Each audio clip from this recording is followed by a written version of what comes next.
Sir ഒരു സംശയം, ഇതിന്റെ കാശ് ഞാൻ കൊടുക്കും. മുഴുവൻ കഴിക്കേ. ഇനി വയ്യ സാർ. എന്നാ എനിക്ക് കാര്യം പറയാം. മിസ്റ്റർ കുട്ടൻ എന്നാ ജയിലിൽ നിന്ന് ഇറങ്ങിയത്? ഇന്നലെ. ഇയാളുടെ വീട്ടിൽ ഇന്നലെ കളവ് നടന്നിരിക്കുന്നു. ഒരു ക്യാമറയും പിന്നത്തെ കളവ് എന്റെ വാച്ച്, ടേപ്പ് റെക്കോർഡറും പിന്നെ... അതെ. മിസ്റ്റർ കുട്ടൻ, നിങ്ങൾ ഇന്നലെ അവിടെ ജയിലനുഭവം പറയാൻ പോയിരുന്നു. സാർ, പക്ഷെ ഞാനൊന്നും കട്ടില്ല. പൊന്നുകുട്ടാ, സത്യം പറയും. സത്യമാണ് സാർ, ഞങ്ങൾ ഭഗവതിയാണ് സത്യം. ശ്രീനി, ഇതിലും വലിയൊരു സത്യം ഇനി വേറെ ഇല്ല. താൻ പോയി കൈ കഴുകിടുക. സാർ, ഇവനാണ് കട്ടതെന്ന് എനിക്ക് ഉറപ്പുണ്ട്. ഞങ്ങൾക്കും ഉറപ്പുണ്ട്. അതുപോലല്ലോ, കുട്ടൻ സമ്മതിക്കണ്ടേ? നിങ്ങൾ കണ്ടിരിക്കുകയല്ലേ, ഞാൻ അവന് ബിരിയാണി വാങ്ങിച്ചു കൊടുത്തു, ചായയും സിഗരറ്റും കൊടുത്ത് സൽക്കരിച്ചു, താണകയാണ് ചോദിച്ചു, എന്നിട്ടും പറഞ്ഞില്ല. പിന്നെ സത്യം തെളിയിക്കാൻ ഞങ്ങൾക്കൊരു മുറയുണ്ട്.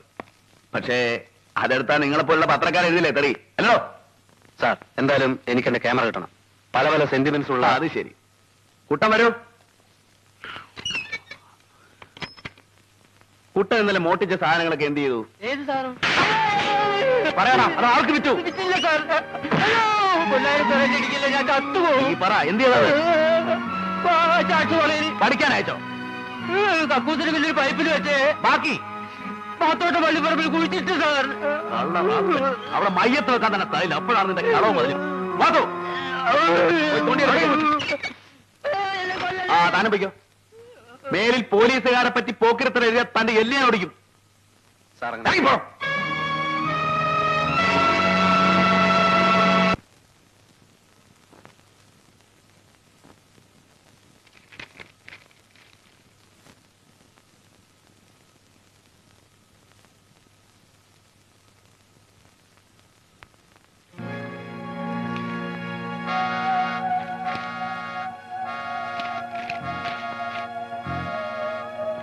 നിർമ്മൽ, ആ പുസ്തകം തരൂ. എന്നിട്ട് എഴുതാൻ ടീച്ചർ പറഞ്ഞു തരൂ. കുട്ടി, ഞാൻ പറയുന്ന അനുസരിക്കൂ. ഇല്ലെങ്കിൽ എനിക്ക് റിപ്പോർട്ട് ചെയ്യേണ്ടി വരും. പോട്ടെ മോളെ, ഒന്ന് അടങ്ങ്. എന്താ താൻ പറഞ്ഞത്? വൃത്തിയോട് കാണിച്ച നിന്റെ മുഖത്ത് ഞാൻ ആസിഡ് ഒഴിക്കും. You dirty pig.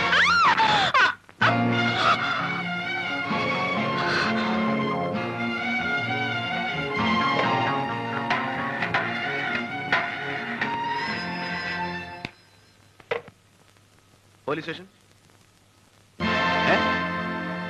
ഏത് കോളേജില്?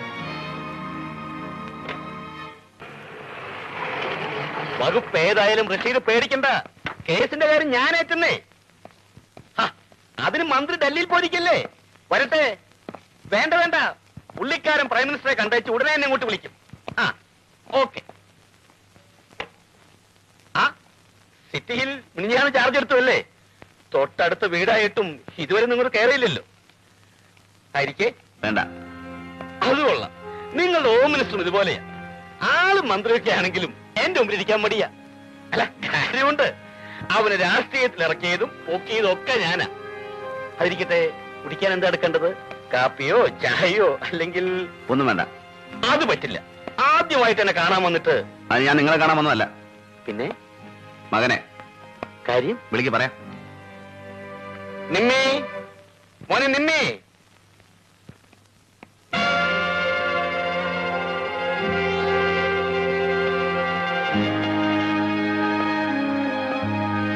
നിർമ്മൽ ഹാസൻ എന്നല്ലേ പേര്? അതെ. താൻ എന്നോട് സ്റ്റേഷൻ വരെ ഒന്ന് വരണം. എന്തിന്? പരീക്ഷാ ഹാളിൽ കുഴപ്പമുണ്ടാക്കിയില്ലേ, അതിന്. എന്തു കുഴപ്പം? അതൊക്കെ വേണ്ടപ്പെട്ടവർ അന്വേഷിച്ചിട്ടുണ്ട്. കോളേജിൽ നിന്നാണ് ഞങ്ങൾ വരുന്നേ. വേണം. തനിക്ക് ഞാൻ ആരാണെന്നറിയോ? അറിയാം. ഇവിടുത്തെ രാഷ്ട്രീയത്തിലെ കിങ് മേക്കറാണ്, ബിസിനസ്സുകാരനാണ്. മന്ത്രിമാരുടെയും ഉദ്യോഗസ്ഥന്മാരുടെയും പണക്കാരുടെയും ഇടയിൽ സ്വാധീനമുള്ളവനാണ്, ശക്തനാണ്. പിന്നെ സാറിനെ കുറിച്ച് എനിക്ക് ഒന്നുകൂടെ അറിയാം. തിരുവനന്തപുരത്തെ പ്രമാണിമാർക്ക് പെണ്ണ് കൂട്ടിക്കൊടുത്ത് കാശുണ്ടാക്കുന്നവൻ, റോയൽ പിംപ്. നീ എന്താ പറഞ്ഞത്? മിസ്റ്റർ വെറുതെ കാണാകുണ വർത്തമാനം പറഞ്ഞാൽ എന്റെ ജോലി മുടക്കരുത്. നില്ലേ, എന്റെ മോനെ കസ്റ്റഡിയിലെടുക്കാൻ തന്റെ ഒരു അറസ്റ്റ് വാറന്റ് ഉണ്ടോ? അതൊക്കെ ഉണ്ടാവും. മര്യാദക്ക് ചെറുക്കനെ ഇറക്കിക്കൊണ്ടുപോകാൻ സമ്മതിച്ചില്ലെങ്കിൽ ഞങ്ങൾക്ക് ബലം പ്രയോഗിക്കേണ്ടി വരും. പറ.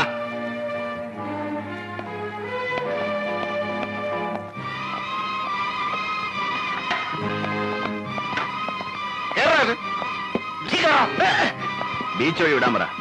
സാർ, ഒരു സംശയം. എളുപ്പം സ്റ്റേഡിയം വഴിയല്ലേ? താൻ പറഞ്ഞത് എഴുതാ മതി.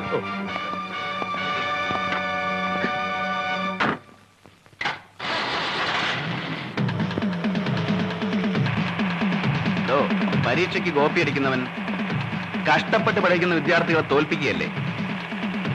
അക്കാപ്പിച്ചയ്ക്ക് സമരിക്കുന്ന തന്നെപ്പോലുള്ള തന്തക്ക് പറക്കാത്ത നേതാക്കന്മാരത് കാണില്ല. ഒരു പാവൻ ടീച്ചറെ ഈ അന്യായം ചേർത്താ ശിക്ഷിക്കണോ? ഞാൻ കോപ്പി അടിച്ചതിനല്ല അവൻ എന്നെ. അവറോ ഓൺ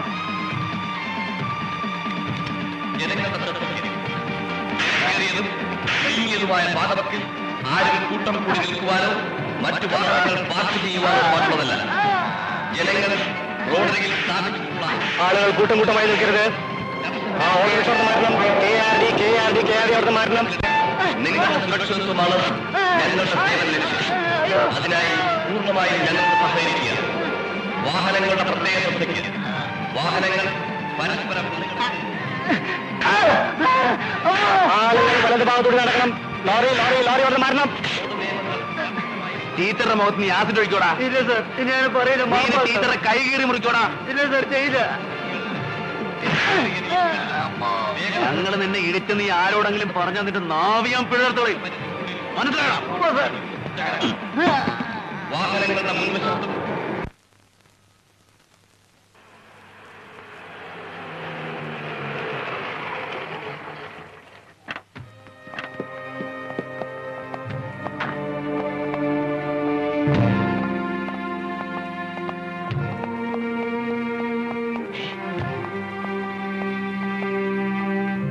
എന്റെ പോലെ നിന്നോട് എന്ത് ചെയ്തു? പറ, എന്ത് ചെയ്തെന്ന് പറ. ഇല്ല, ഒന്നും ചെയ്തില്ല. പിന്നെ ഈ പാടൊക്കെ പറഞ്ഞു കൊടുക്കടാ അച്ഛനെ. അത് ഞാൻ വണ്ടിയിൽ നിന്ന് ചാടി ഓടിയപ്പോ വീണതാ. നിങ്ങൾ ഇവനെ എവിടെ കൊണ്ടുവരുന്നു? പറയണം. നിങ്ങളാരാ ചോദിക്കാൻ? ഞാൻ അഡ്വക്കേറ്റ് ജയചന്ദ്രൻ. വക്കീലാണെ കോടതി മതി.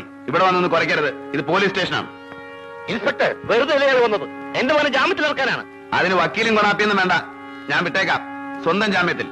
പക്ഷേ കേസ് ചാർജ് ചെയ്യാൻ പേര് മേൽവാസം എഴുതിയെടുക്കണം. അവന്റെയും അവന്റെ തന്തയുടെയും. കേരള അവനകത്തേക്ക്.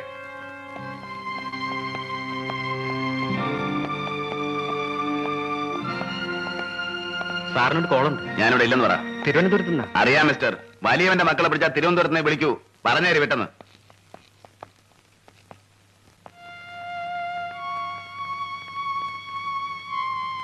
ഒരു അഡ്വക്കേറ്റ് എന്ന നിലയിൽ അവൻ എനിക്ക് റെസ്പെക്ട് തന്നില്ല.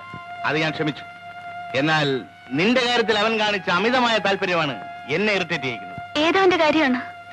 ഇൻസ്പെക്ടർ ബൽറാം, നിന്റെ കൈ മുറിഞ്ഞതിൽ എന്നേക്കാൾ വേദന അവനാണ്. ആ പൂർവകാമുകിയല്ലേ, സഹിക്കുന്നുണ്ടാവില്ല. എന്തിനാ ആവശ്യമില്ലാത്തത് പറയുന്നത്? ആവശ്യമില്ലാത്ത വാശി അവനാണ്. ഈ കേസ് രാജിയാവാൻ അവൻ സമ്മതിച്ചില്ല. ഭാര്യയ്ക്ക് പരാതിയില്ലെന്ന് ഭർത്താവായ ഞാൻ പറഞ്ഞിട്ടും കേട്ടില്ല. കേസ് ചാർജ് ചെയ്തു. ഇതെങ്ങനെ നേരിടണമെന്ന് എനിക്കറിയാം. നീ എനിക്കൊരു സ്റ്റേറ്റ്മെന്റ് എഴുതി തരണം. എന്ത് സ്റ്റേറ്റ്മെന്റ്? പരീക്ഷാ ഹാളിൽ എഴുതിക്കൊണ്ടിരുന്ന കുട്ടിയുടെ ഉത്തരക്കടലാസിൽ കൈവച്ചപ്പോൾ അതിനകത്തിരുന്ന ബ്ലേഡ് അബദ്ധത്തിൽ കയ്യിൽ തട്ടിയതാണ്. സത്യം അതല്ല. അവൻ എന്റെ കൈ കീറി മുറിച്ചതാണ്. ആയിരിക്കാം. എന്നാൽ കോടതിയിൽ പ്രതിഭാഗം വക്കീൽ എന്ന നിലയിൽ അന്യായക്കാരിയായ നിന്നെ വിസ്തരിക്കാൻ ഞാൻ തയ്യാറല്ല. പയ്യന്റെ അച്ഛൻ ചന്ദ്രഹാസൻ ആരാണെന്ന് നിനക്കറിയാമോ? രാഷ്ട്രീയക്കാരിൽ വെറും തറയിൽ അദ്ദേഹം. Highly influential and immensely rich. അങ്ങേരുടെ മകനോട് തെറ്റ് ചെയ്താൽ അത് നമുക്ക് അങ്ങ് ക്ഷമിക്കാവുന്നതേ ഉള്ളൂ. ഞാൻ ക്ഷമിക്കില്ല. ഈ കേസ് കോംപ്രമൈസ് ആക്കാൻ ഞാൻ കൂട്ടു നിൽക്കില്ല. You must. ഇതെന്റെ പ്രസ്റ്റീജ് ഇഷ്യൂ ആണ്. നീ എഴുതി തരണം. പ്ലീസ്, എന്നെ കമ്പനി എഴുതി ചെയ്യട്ടാ. പ്ലീസ്. ഓക്കെ, ഞാൻ നിന്നെ നിർബന്ധിക്കില്ല. But you know Usha, it is a duel between me and the inspector Balram. നീ ആരുടെ ഭാഗത്താണെന്ന് എനിക്കറിയണം. എന്റെ ഭാര്യയായിട്ട് ഇവിടെ കഴിയണമെങ്കിൽ ആ സ്റ്റേറ്റ്മെന്റ് എഴുതി തന്നേ പറ്റൂ. The choice is left U.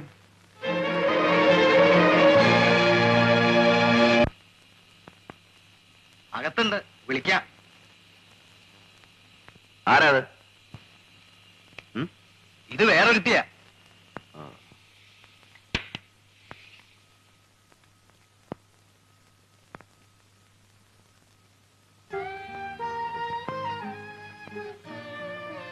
Mrs Jayachandran ഇവിടെ?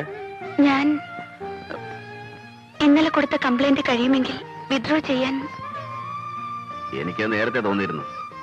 അഡ്വക്കേറ്റ് ജയചന്ദ്രന്റെ വാദം കേട്ടപ്പോ അയാളുടെ ഭാര്യ പ്രതിഭാഗം ചെയ്തു. It's all right. I'm sorry. ഒന്നും പറയണ്ട. ഞങ്ങൾക്കിതൊരു പുതിയ അനുഭവമൊന്നുമല്ല. വെട്ടും കൊലയും നടത്തിയപ്പോൾ തന്നെ അവസാനം ഒത്തുചേരും. ഇടയിൽ കഷ്ടപ്പെട്ട് കേസന്വേഷിച്ച പോലീസുകാരന്റെ വായിൽ പച്ചത്തെറിയ എന്റെ നാവിൽ വരുന്നേ. ഞാനൊന്നും പറയുന്നില്ല. പക്ഷേ നിങ്ങൾ ഈ ചെറിയ കാര്യത്തിന് ഇവിടെ വരേണ്ട കാര്യമില്ലായിരുന്നു. എന്റെ ഗതികേടുണ്ട്, അല്ലെങ്കിൽ കുറ്റബോധം കൊണ്ട്. അഡ്വക്കേറ്റ് ജയചന്ദ്രന്റെ ഭാര്യയ്ക്ക് ഗതികേടുണ്ടെന്ന് പറഞ്ഞാൽ ഞാനത് വിശ്വസിക്കില്ല. പിന്നെ കുറ്റബോധം ഒഫീഷ്യൽ ഡ്യൂട്ടിയിൽ എന്നെ വഴിതെറ്റിച്ചതിലേ ഉള്ളൂ. പേഴ്സണൽ ലൈഫിൽ എന്നെ വഞ്ചിച്ചതിലില്ല. ഞാൻ ആരെയും വഞ്ചിച്ചിട്ടില്ല. മറ്റൊരാണിന്റെ ഗർഭം ധരിച്ച് നിനക്കത് പറയാമോ? മിസ്റ്റർ ബൽറാം, ആ ആണിന്റെ ഭാര്യയാണ് ഞാൻ. അദ്ദേഹത്തിന്റെ കുഞ്ഞിന്റെ അമ്മയായെങ്കിൽ അതെന്റെ കുറ്റവുമല്ല. ഓ, ക്രെഡിറ്റ് ആയിരിക്കും. കുറ്റം എന്റെ തന്നെയാ. വർഷങ്ങൾ അടുത്ത് പെരുമാറിയിട്ടും മണിക്കൂറുകളോളം തനിച്ചൊരുമിച്ചുണ്ടായിട്ടും നിനക്കൊന്നും നഷ്ടപ്പെട്ടില്ലല്ലോ. വിദ്യയായി എനിക്ക് നിന്നോട് ആരാധനയായിരുന്നു, ഡിവൈൻ ലവ്. പകരം ഒരു ഡെവിൾ മോളസ്റ്റ് ആവാൻ എനിക്ക് കഴിഞ്ഞില്ല. അതിലേ എനിക്ക് ദുഃഖമുള്ളൂ. എന്നെ പഴിചാരി നിങ്ങൾ ശുദ്ധനാവാൻ നോക്കുകയാണോ? ഏയ്, എനിക്കെന്ത് ശുദ്ധത. ഞാൻ എന്നും കുടിക്കും, തോന്നുമ്പോഴൊക്കെ വ്യഭിചരിക്കും. എനിക്കറിയാം. ഇന്ന് എന്റെ ഭാഗം നിങ്ങൾ കേൾക്കണം. കൺഫെഷൻ ആണെങ്കിൽ വേണ്ട. വീടും കുടുംബവുമായി കഴിയുന്ന എനിക്ക് പഴയ കഥകൾ ഓർത്ത് കരയാൻ നേരമില്ല. അന്ന് എന്റെ അച്ഛനും നിങ്ങളും തമ്മിലുണ്ടായ വഴക്കിൽ ഞാൻ മാറി നിന്നത് ഒരു പാവം ചേരാൻ പറ്റാത്തത് കൊണ്ടാ. പിന്നീട് അച്ഛനെ കൊണ്ട് സമ്മതിപ്പിക്കാമെന്നാണ് ഞാൻ കരുതിയത്. അതിൽ തോറ്റപ്പോൾ വീടുപേക്ഷിച്ച് ഇറങ്ങി തിരിച്ചവളാ ഞാൻ. നിങ്ങളെ അന്വേഷിച്ച് പലരും പലതും പറഞ്ഞു കേട്ടു. ഞാൻ വിശ്വസിച്ചില്ല. ഒടുവിൽ ഞാൻ കണ്ടത് എവിടെ വെച്ചാണെന്നറിയാലോ.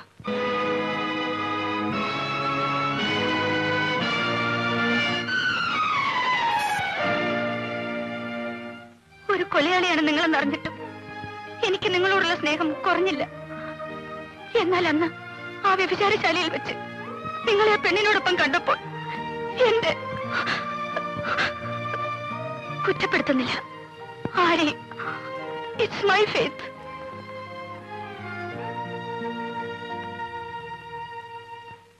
ഉഷേ, ഉഷേ, നീ കോളേജിൽ ജോലി റിസൈൻ ചെയ്തു? ആരോട് ചോദിച്ചിട്ട്? പറ, ആരോട് ചോദിച്ചിട്ടെന്ന്? ചോദിച്ചാൽ സമ്മതിക്കില്ലെന്നറിയാം. അതുകൊണ്ട് ഞാൻ തന്നെ. എന്താ നീ കാണിച്ച എത്തിക്കാരി?